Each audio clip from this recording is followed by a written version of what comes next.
Hi, welcome to Corrections, Chapter 8.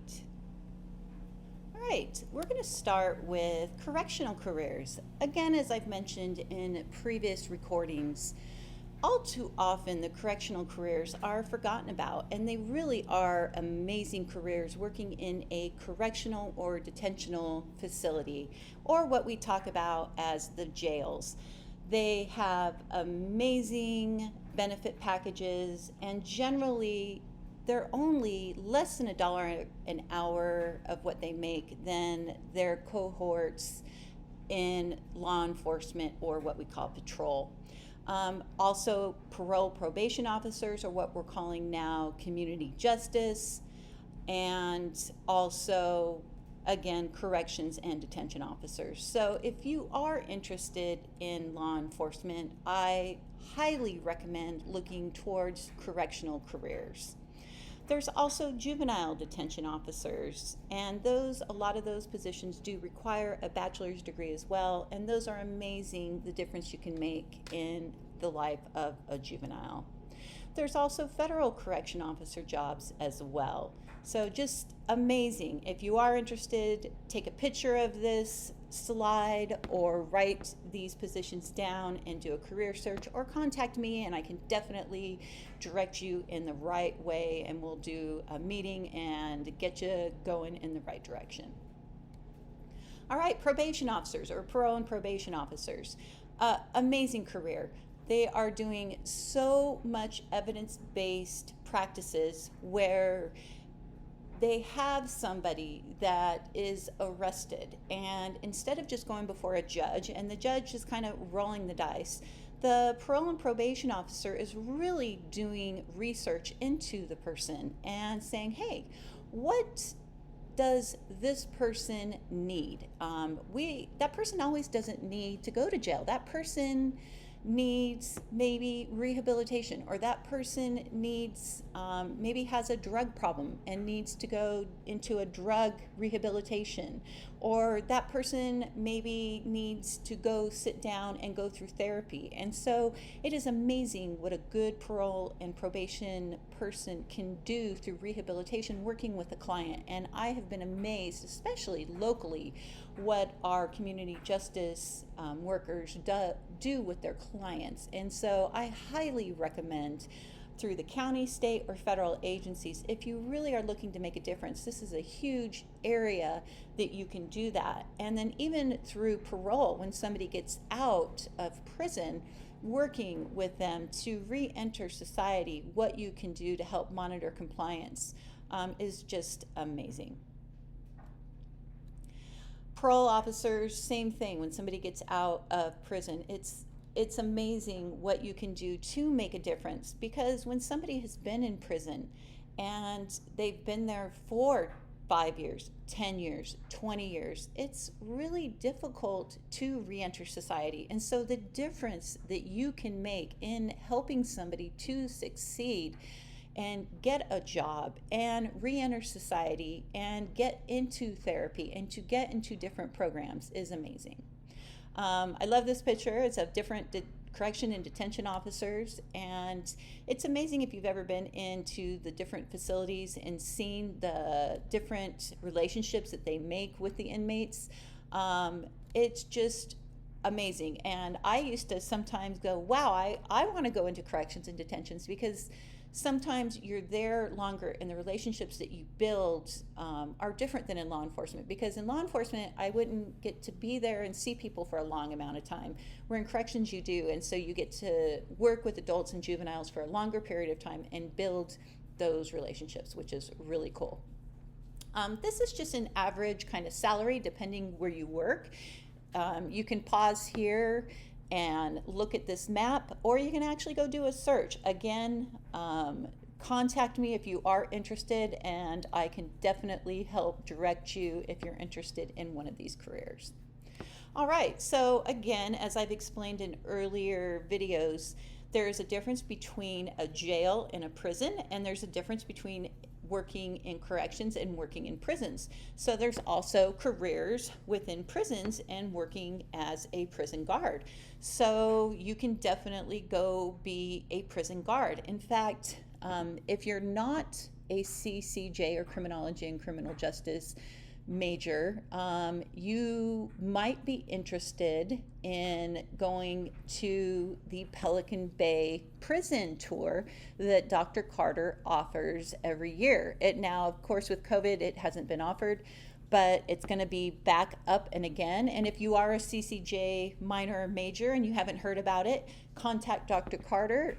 It is amazing. I had never been to a prison. Everybody's like, wait, you were a cop. And again, like I tell you guys, it's the American criminal justice system, that three-tiered system, the cops, the courts, and corrections. It's all very separate, so that we're all very separate, so that it's just not one system controlling everything.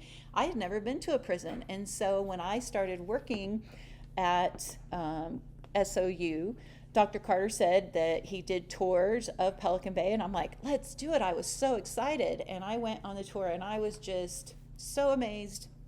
I was like, wow, I want to work at the prison, because I was just amazed at all that they offered, all that they did.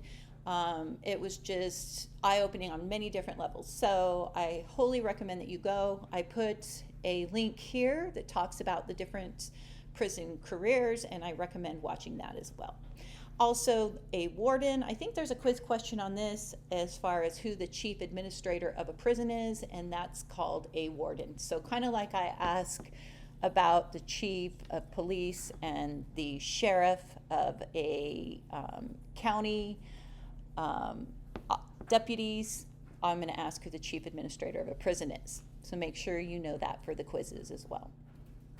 All right, so we're going to kind of look at the history of corrections, in the history of jails, and it wasn't too good. In fact, it was pretty scary looking back. They used to keep 16 people in a 12 by 12 jail cell. So if you think about it,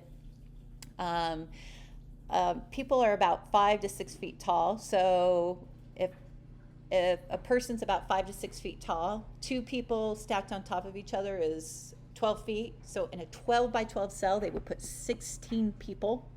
Prisoners had to provide their own food and medical needs, which meant if you're in a cell, people had to bring you food. So if you didn't have money, how you didn't get food? Think about it. Men, women, and children were all housed together. Sick and healthy were housed together. There was no heat, no plumbing. Think about that. Where did you go to the bathroom? There was many deaths and sickness from starvation. How awful. There were reforms. For instance, the Walnut Street Jail. And you're going to see this on a quiz, so make sure that you remember this. In 1790, there was a law passed by Pennsylvania legislature that required humane physical facilities, adequate food and water at the public expense, so that people wouldn't go to jail and have to find money. How would you get money to have somebody bring you food and water if you're in jail? Separation of men, women, and children, prohibited buying of better treatment, and debtors and mentally ill were separated from the criminal population. So that was the reform of the Walnut Street Jail in 1790. Also, orphans were moved to separate buildings instead of being housed in the same building. All right, we also had the reform of the Auburn system, built in 1816. It was a walled maximum security prison. They used corporal punishment. They marched everywhere. They made them have short haircuts. Cells were poorly lit with no fresh air, and it was the prototype for the American prison system. There was also the Eastern State Penitentiary, built in 1829. It cost $500,000 to house 250 prisoners. It was the most expensive building in the New World. It was the first in the country to have flushing toilets and hot air heating. And it was designed as a penitentiary, not as a jail or prison. And you will have a question on the Eastern State Penitentiary as well. I think it's on how much it cost, but I'm not sure. And make sure you know that a penitentiary is a correctional institution based on the concept that inmates can change their criminality through reflection and penitence. All right, prison reforms. In the 1930s, laws prohibited the sale of inmate goods. Prisons began supplying products to the government, such as license plates. Between the 1950 and 66, over 100 riots took place in prisons. In September 1971, 43 inmates died in Attica State Prison riot. In February 1980, 36 died in New Mexico prison riots. In the 1980s, the U.S. Supreme Court decided that inmates could sue over living conditions, medical treatment, and inmates' rights, and prison policies. All right, jails. As we've talked about, there is a difference between a jail and a prison. So jail is a short-term physical confinement, where prison is for long-term physical confinement for felonies. Jails hold defendants awaiting trial and defendants convicted of misdemeanors, and the mentally ill pending movement to a health facility.